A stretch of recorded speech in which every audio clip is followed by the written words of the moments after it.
कुछ मामला सेट है, उनको इलेक्शन के बाद में लाल बत्ती दी जाएगी, गवर्नमेंट में लिया जाएगा, तो इस पर क्या कहेंगे? देखिए, ऐसा है कि मैं पवार साहब को छोड़ने वाला आदमी नहीं हूँ। एक चीज़, वो मेरा खानदानी है और वो अजीत दादा साहब को भी मालूम है कि भाई साहब पवार साहब को नहीं छोड़ेंगे, है ना। ठीक है, मैं आवाड़ साहब को छोड़ सकता हूँ। आवाड़ साहब को छोड़ दिया मैंने लगभग, मतलब बड़ा कम चांस है कि मैं उनके साथ वो अपने वो बड़े बड़े भाई हैं, वो अपनी वो मैं छोटा भाई छोटी वो सही है, लेकिन लगभग अब जो है दिल मेरा मर चुका है। रहा सवाल मंत्रिमंडल का ना, तो आप भी जानते हैं कि मैं कोई भी सरकार में मंत्री बन सकता हूँ। अल्लाह का शुक्र है, इतना अप्रोच हमारा है, समझे ना।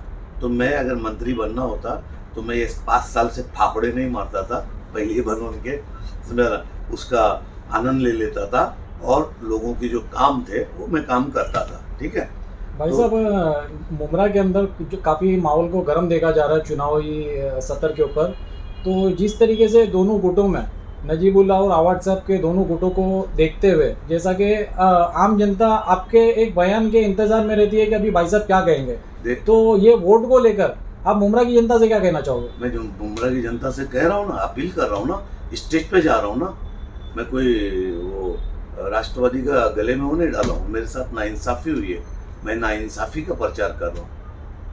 आप समझ रहे हैं ना, मैं नाइंसाफ़ी का प्रचार कर रहा हूँ। और मैं ये बताना चाहता हूँ हमारे नेता को, हमारे बड़े भाई को, कि सईद अली मरा नहीं था।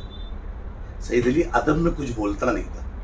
सईद अली आपको आमदार बना, आप आमदार थे। सईद अली आपके बीच में कहीं नहीं आता था, आप क्या कर रहे हो क्या नहीं कर रहे हो, हर चीज़ पे चुप खामोश रहता था। लेकिन बर्दाश्त के बाहर हो गया जब मेरे साथ खेल होने लगा, और जो दूसरों को खुद गालियां खाते हुए उसी से मेरे को भी गालियां खिलाने लगे, है ना। तो फिर मेरा सबर का पैमाना टूट गया और मेरा कोई विकास नहीं हुआ भाई 20 साल में। न मेरा कोई लैंड है, न मैं लैंड माफिया हूँ, न मैं पानी माफिया हूँ, और न मैं कॉन्ट्रैक्टर हूँ।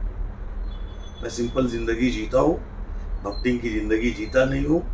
नॉर्मल रहता हूँ, नॉर्मल चलता हूँ, नॉर्मल मिलता हूँ, है ना। इखलाक मेरा किरदार है ख़ानदानी, वो मैं करता हूँ और सबका अदब एहतराम भी करता हूँ, है ना। जो अदब एहतराम के काबिल हैं और जो अदब एहतराम के काबिल नहीं है वो मुझसे उम्मीद भी ना करें, वो चाहे किसी की भी शक्ल में। कल एक बहुत पॉइंट की बात कही उन्होंने, आवाड़ साहब ने, पैनल नंबर 30 के सभा में, कि मैंने 2 टिकट नहीं दिया भाई साहब को इसलिए मैं बुरा हूँ, वरना मैं कल तक बहुत अच्छा था। बिल्कुल अच्छे थे, मैं कहाँ बोलता बुरे थे।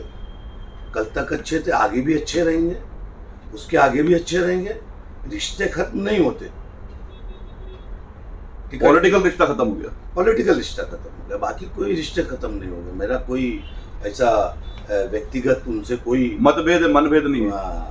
वो मतलब जो मुझे हर्ट हुआ बताना मेरा फ़र्ज़ था और ताकत दिखाना भी मेरा फ़र्ज़ था, क्योंकि मैं चुप हो गया तो मुझे चाय पाव समझ लिया गया था, है ना। बोलते ना कि वो पुष्पा का क्या एक डायलॉग था, झुकेगा नहीं वो क्या, फ्लावर समझा गया फायर, फ्लावर समझा गया मैं फायर हूँ।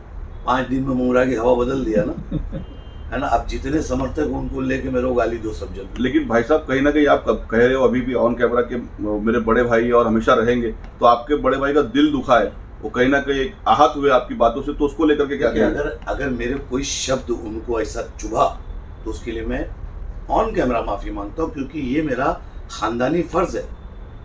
जज्बात में आदमी बोल देता है, मैं उनसे छोड़ दीजिए माफ़ी मांगने का। मैं कसम खा के बोल सकता हूँ कि इस शहर में अगर मेरे से रिक्शे वाले को भी अगर मैं ज़ोर से बोल दूँ और मेरे को क्लिक हो जाए कि नहीं यार इसका दिल दिख गया, तो मैं उसको सुबह तक ज़रूर फ़ोन करके माफ़ी मांग लेता हूँ। ये मेरी आदत है और ये मेरी तरबियत, मेरे नबी ने मेरे को ये तरबियत दिया है कि किसी का दिल आराज़ाई मत करो। लेकिन मेरे नबी ने ये भी किया है कि अपनी बात को ज़रूर रखो, और मैंने अपनी बात को रखा। और उसमें अगर कोई अल्फाज मेरे गुस्से से मेरे उससे निकल गया है तो उसके लिए मुझे माफ़ी मांगने में देर नहीं है, लेकिन मैं अब हक की बात करते रहूँगा। Thank you very much.